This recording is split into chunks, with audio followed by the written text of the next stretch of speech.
So this week we are starting with our framework for disability, and this is going to set us up for how we are going to talk and hopefully think about disability for the rest of the term and into your professional careers.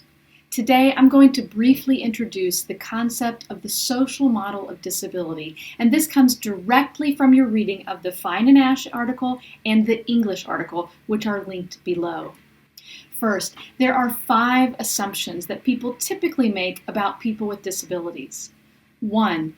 We often assume that disability is a part of our biology, that it's located within us as people, and that disability and the person are assumed synonymous. That is, they are one and the same.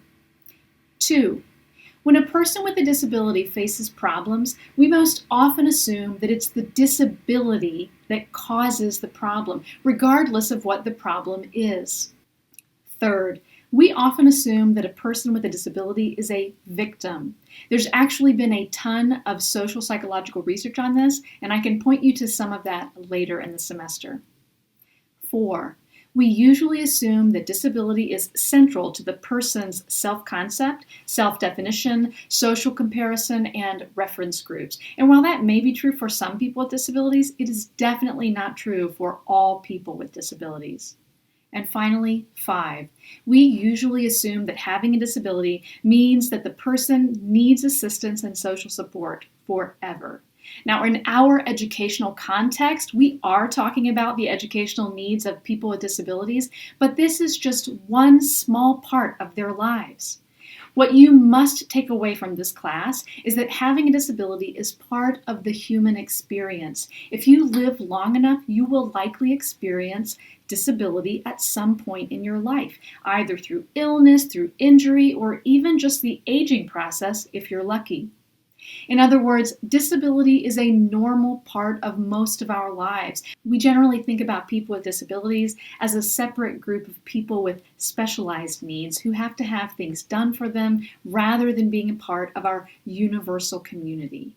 These beliefs and attitudes push people out, it marginalizes them, and it keeps them from being a part of our communities. Now, sociology tells us that reality can be different for different people. This comes from the general theory of social construction, which is the idea that we're the ones who construct our own realities based on our own individual experiences. How we were raised and what we were raised to believe affect how we think about ourselves, how we think about others, and other people's experiences affect how they see us, which leads us to our topic: the social model of disability versus the medical model of disability. Now, the medical model of disability is what most of us already subscribe to, even if you've never heard of it. The medical model of disability is the idea that we need to cure or at least manage disability in the person, and this management of disability comes from learning to control or to alter the course of a disability.